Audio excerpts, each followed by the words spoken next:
Hi friends, welcome to Surya's kitchen. இன்றைக்கி இந்த வீடியோவில் குக்கரில் ஒரு 10 நிமிஷத்தில் சட்டுன்னு சூப்பராக நல்ல டேஸ்டியான சர்க்கரை பொங்கல் எப்படி செய்கிறதுன்னு தாங்க பார்க்க போகிறோம். இப்போ அந்த சர்க்கரை பொங்கல் செய்கிறதுக்கு முதல்ல ஒரு குக்கர் எடுத்துக்கோங்க. இதில் ஏதாவது ஒரு சின்ன கப்பை பயன்படுத்தி 1 கப் அளவுக்கு பச்சரிசி அளந்து சேர்த்துக்கோங்க. கப்பு இல்லைன்னா டம்ளரில் கூட நீங்கள் அளந்து சேர்த்துக்கலாம். நான் இன்றைக்கி பொங்கல் பச்சரிசி தான் எடுத்திருக்கேன். அதே மாதிரி நீங்கள் அளக்கும்போது கொஞ்சம் கோபுரமாக அளந்து சேர்த்துக்கோங்க. நம்ம அரிசி அளந்த அதே கப்பில் 1/2 கப் அளவுக்கு பாசி பருப்பு சேர்த்துக்கோங்க. பாசி பருப்பை நம்ம வறுத்து தான் சேர்க்கணுன்னு இல்லை.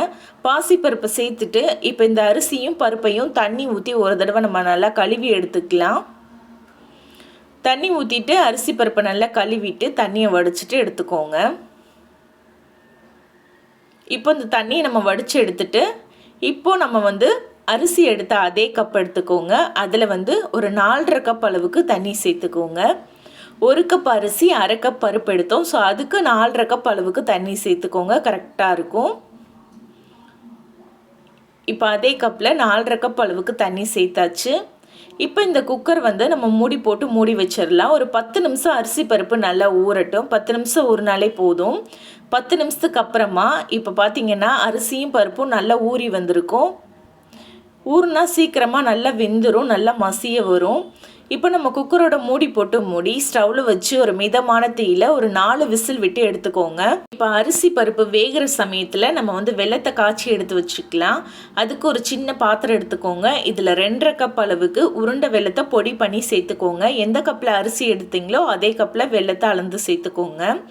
இப்போ இது கூட 1/2 கப் அளவுக்கு தண்ணி சேர்த்துட்டு வெல்லத்தை நல்லா காய்ச்சி எடுத்துக்கோங்க. இதுக்கு பாகுபதம் எதுவும் அவசியம் இல்லை. வெல்லம் நல்லா கரைஞ்சி வந்தால் மட்டும் போதும். நீங்கள் எந்த அளவுக்கு நல்லா டார்க்கான வெல்லம் எடுக்கிறீங்களோ அதை பொறுத்து தான் உங்களுக்கு பொங்கலோட கலர் கிடைக்கும். இப்போ வெல்லம் நல்லா கரைஞ்சதும் ஸ்டவ் ஆஃப் பண்ணி எடுத்து வச்சுருங்க. இப்போ நம்ம வேக வச்சுருந்த அரிசி பருப்பு பார்த்திங்கன்னா 4 விசிலுக்கு அப்புறமா நல்லா அதோட ப்ரெஷர்லாம் போனதுக்கு அப்புறமா நான் திறந்துருக்கேன்.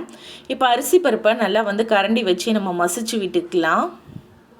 இப்போ இது கூட பார்த்திங்கன்னா ஒரு 2 டீஸ்பூன் அளவுக்கு நெய் சேர்த்துக்கலாம். நெய் சேர்த்துட்டு இதை நம்ம நல்லா மசிச்சு எடுத்துக்கலாம்.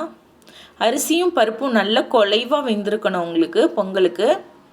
இப்போ நம்ம நெய் சேர்த்துட்டு இதை நல்லா மசிச்சுக்கலாம். கரண்டிலேயே நீங்கள் நல்லா மசிச்சு விட்டுக்கலாம். இப்போ இதை நல்லா மசிச்சு விட்டதுக்கப்புறமா நம்ம வெள்ளை தண்ணியை வடிகட்டி சேர்த்துக்கலாம். இப்போ இதில் நம்ம வெள்ளை தண்ணியை ஒரு வடிகட்டி வச்சு வடிகட்டி சேர்த்துக்கோங்க. வெள்ளத்தில் மண் தூசியெல்லாம் இருக்கும், அதனால் கட்டாயம் வடிகட்டிட்டு அதுக்கப்புறமா சேர்த்துக்கோங்க. மொத்த வெள்ளை தண்ணியுமே நான் வடிகட்டி சேர்த்துட்டு இதை நல்லா கலந்து விட்டுக்கலாம். இப்போ கட்டிகள் விழுகாத மாதிரி நல்லா கலந்து விட்டுக்கோங்க. நான் இன்றைக்கி எடுத்திருக்க இந்த 2.5 கப் வெல்லம் பார்த்திங்கன்னா இனிப்பு அளவான இனிப்பாக தான் இருக்கும். ஒரு வேளை நல்லா உங்களுக்கு இனிப்பாக வேணும் அப்படின்னா 3 அல்லது 3.5 கப் அளவுக்கு கூட நீங்கள் வெல்லம் சேர்த்துக்கலாம். எந்த அளவுக்கு நீங்கள் நல்லா டார்க்கான வெல்லமாக எடுக்கிறீங்களோ அதை பொறுத்து தான் உங்களுக்கு பொங்கல் அந்த கலர் கொடுக்கும். இப்போ அதை நல்லா பாருங்கள், நல்லா கலந்து விட்டாச்சு. வெல்லம் நல்லா கலந்து வந்துருச்சு. இப்போ இது கூட ஒரு சிட்டிகை அளவுக்கு உப்பு சேர்த்துக்கோங்க. கூடவே ஒரு 2 டேபிள் ஸ்பூன் அளவுக்கு தேங்காய் துருவல் சேர்த்துக்கிறேன்.